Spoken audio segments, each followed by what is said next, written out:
7 en punto de la mañana, seguimos con más de Primera Página. Reinaldo Quijada, coordinador nacional del partido político UPP 89. Hablaba un poco de la reunión que sostuvo con Juan Guaidó y se ha referido a él como presidente encargado. Quiero preguntarle, hay un lema que dice, vamos bien. ¿Usted considera que van bien? Mira, en cierta medida sí, pero yo insisto, la necesidad de la unidad de todos los factores opositores es para nosotros un imperativo moral. Es necesario deponer las posiciones individualistas que hay dentro de la oposición, ver que no hay tantas diferencias. Voy a poner otro ejemplo. Aquí se criticó mucho a Guaidó por el tema del diálogo y la negociación. Se decía que él estaba totalmente cerrado, porque él lo señalaba. Una cosa es señalarlo, como nosotros muchas veces decimos, la política se lee y se hace entre líneas. Tú puedes señalar algo en un momento dado, pero eso no quiere decir que el diálogo y la negociación está cerrado. Y de hecho estuvo en Oslo, estuvo en Noruega. Entonces eso demuestra que no está cerrado, aunque él afirmara lo contrario. Son instrumentos de negociación. Definitivamente con el gobierno hay que asumir posiciones fuertes. El gobierno está trincherado, está aferrado al poder, eso es claro. Cuando se vive un proceso político, económico y social como el que vive Venezuela, ¿quién debe ir bien? ¿Un factor político o el pueblo? No, fundamentalmente el pueblo. Es que nosotros estamos diciendo... ¿Y entonces en qué va bien el pueblo? ¿En qué ha cambiado el pueblo? ¿En qué se ha beneficiado el pueblo de este proceso que se está viviendo en el país? ¿Cómo ha mejorado la calidad de vida de los venezolanos con este proceso que se está viviendo en el país? Con el proceso... No, hablo del proceso que inició. Usted es parte de los factores de oposición, sí, y está hablando de una unificación. Lo que le compete a usted, el proceso que inició la oposición venezolana a principios de este año. No, se ha hecho un esfuerzo. Primero hay un hecho muy relevante, que es que hay un liderazgo de Juan Guaidó que la gente reconoce. Antes eso no lo había, eso ya es un salto cualitativo importante. Hay un entusiasmo, hay una esperanza en el pueblo. Hay otra parte del pueblo que todavía está escéptico, y nosotros decimos está escéptico porque no ve confrontaciones, ve que un partido o el otro se descalifican permanentemente. Y yo insisto, si se sentaran sin prejuicio todos los factores políticos, como nos hemos sentado nosotros, a escucharse unos a otros, nos daríamos cuenta que las diferencias no son tan marcadas, no son tan grandes. Por ejemplo, insisto con el tema del diálogo. Hay sectores que dicen que el diálogo ha sido utilizado por el gobierno como un factor de distracción para ganar tiempo, para ir a la oposición. Y ciertamente ha sido así. Pero, por ejemplo, nosotros le aceptamos el diálogo al gobierno. Cuando el presidente Maduro el 20 de mayo dijo que me invitaba a un diálogo, inmediatamente le dijimos sin condiciones. Pero sabíamos que no nos iban a llamar, porque saben que ellos quieren un diálogo que sea complaciente y saben que nosotros no íbamos a ser complacientes. Entonces son posiciones. Pero ustedes aceptaron el diálogo, pero lo aceptamos pues sabían que no nos iban a invitar. Hubiéramos ido al diálogo y ese diálogo hubiera sido un diálogo duro porque no íbamos a ser complacientes con el gobierno. Ingeniero, el gobierno ha dicho que el 20 de mayo, ellos son legítimos porque el 20 de mayo hubo factores de oposición que se lanzaron en esas elecciones, participaron y obtuvieron una cantidad de votos. Usted tuvo poco más de 34.000 votos y fue parte de estas elecciones. ¿Usted legitimó al gobierno entonces? En absoluto. Es más, repito, durante 70 días yo tuve un triunfo de Maduro y yo le reconozco que sacó los 6 millones de votos, pero era ilegítimo por todo lo que ya señalé, coacción, amedrentamiento, utilización, eso es una cuestión descarada. Cómo utilizan toda la infraestructura pública nacional y todo el fisco nacional, son los dineros de todos los venezolanos. Pero si reconoce que obtuvo 6 millones de votos, entonces usted reconoce que es legítimo. Legal, legítimo no. Si yo te pongo una pistola en la cabeza y te digo que votes por mí y votas por mí, el voto será legal, pero no será legítimo, porque utilicé una pistola para amedrentarte. ¿Y usted no sabía que el proceso podría haber sido así antes de lanzarse a las elecciones? Por supuesto que sabía que iba a ser así, pero durante 70 días tuvimos la oportunidad. Yo pude ir a Venezolana de Televisión. ¿Tú crees que en Venezolana de Televisión me hubieran invitado? Tuve 2 veces en Venezolana de Televisión, una vez en TVS.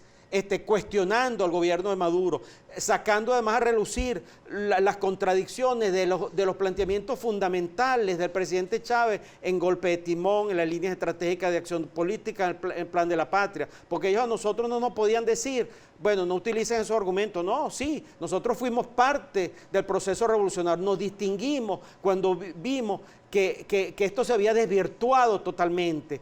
Esa gente está ahí atrincherada en el poder y entiende la política de una política del poder por el poder en sí mismo, para usufructuar el poder, para beneficiarse del poder. En un posible escenario de primarias en la oposición, ¿se vuelve a lanzar usted? Mira, no, definitivamente hay que buscar la unidad de los factores opositores, todos los factores opositores. Entendamos también que aquí hay factores, repito, como Voluntad Popular, Primero Justicia, Causa R, 20 Venezuela, que han sido, ha sido anulada su legalidad, se le han inhabilitado dirigentes, otros están presos, otros están en el exilio. Hay 30 diputados principales de la oposición, creo que son 30 o más de 30, que están inhabilitados de alguna manera. ¿No es correcto ir a primarias entonces? Yo creo que no es un problema de primaria en este momento. Hoy hay una polarización entre Maduro por un lado y Guaidó por el otro lado, y eso hay que reconocerlo. Plantear una tercera vía, nosotros hemos cuestionado. Pero la tercera vía existe, ingeniero.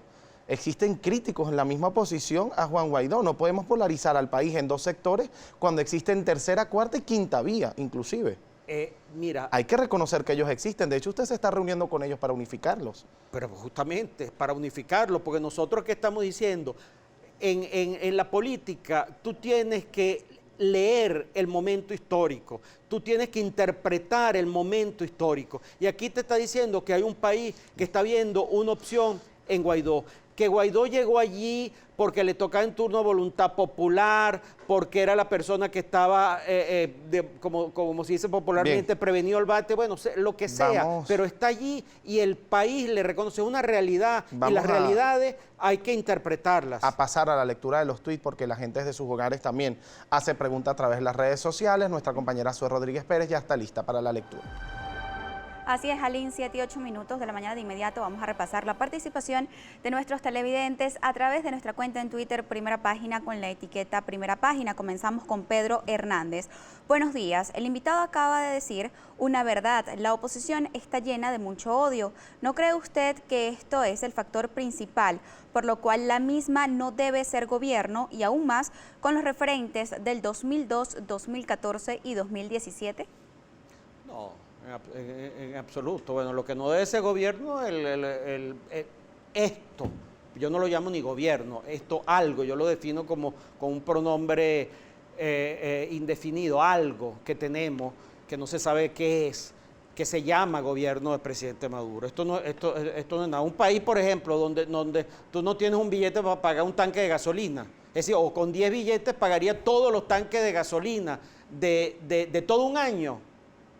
Eso no puede ser un país. Vamos a repasar también otra pregunta de Ramón Ramos, el líder. ¿Qué cree usted está produciendo efecto negativo en la ruta política señalada por la oposición? ¿Qué cree usted se debería rectificar en la ruta y en los medios para alcanzarla? Mira, fundamentalmente lo que estoy señalando, es necesaria la unidad, es necesario sentarse, verse las caras. Nadie está diciendo que se depongan las posiciones individuales, verse las caras, pero la mayoría de los factores opositores, la gran mayoría, ni siquiera se sientan, hacen política por las redes sociales. Tú no haces política en las redes sociales, ni siquiera en eventos. Tienes que sentarte en reuniones bilaterales, trilaterales. Nosotros le pedimos al presidente encargado Juan Guaidó que convocara, que asumiera su liderazgo y que actuara como un factor de ponderación, de equilibrio. Eso lo reclama el país, eso además es lo que está en la calle, cuando uno conversa con la gente no se va a sumar más de lo que se ha sumado. Tú no vas a poder lograr una presión en el mundo militar, que no es un golpe de Estado, es presión de factores. Si realmente imagínate, un general o un militar que tiene 20, 25, 30 años de servicio, no va a sacrificarse, no va a inmolarse, sino ve que realmente hay un bloque opositor realmente unido y consciente. Vamos a leer un último comentario de la comunidad Reclama. Desde el 13 de enero se estableció una ruta cese de usurpación, gobierno de transición y elecciones libres. ¿Qué pasó con la ruta? Si en cada concentración manifestaban que no se iba a negociar con gobiernos corruptos y lo repetían. Ahora, ¿por qué terminaron en Noruega? ¿Qué pasó? No es ninguna contradicción. Son digamos, técnicas de negociación. Tú no vas a la negociación diciendo, bueno, mira, pero voy a aceptar todo lo que me estás proponiendo. Tú dices, no voy a aceptar absolutamente nada de lo que me estás proponiendo, y si aceptas, esa es la demostración que la negociación y el diálogo siempre en política, aunque se niegue, está presente, pero tú lo debes hacer de una posición de fuerza, y una posición de fuerza implica que la oposición esté unida. Bien, nosotros retomamos la entrevista para hacer una última pregunta. Usted ha dicho que reconoce que Nicolás Maduro obtuvo 6 millones de votos. ¿Con esto entonces está reconociendo que el Consejo Nacional Electoral es legal? Mira, porque él fue el que dio los resultados. Definitivamente.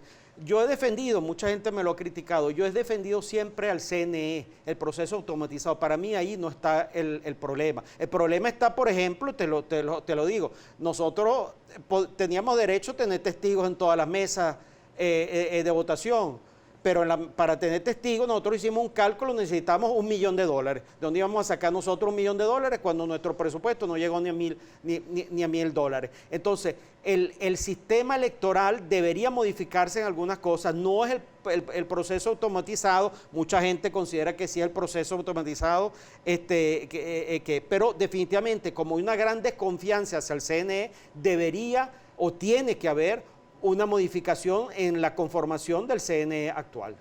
Bien, pero si usted dice que su crítica no es hacia el CNE, entonces usted es factor de división en la oposición, porque el discurso de oposición, sea cual sea su línea, habla de una oposición acérrima al CNE.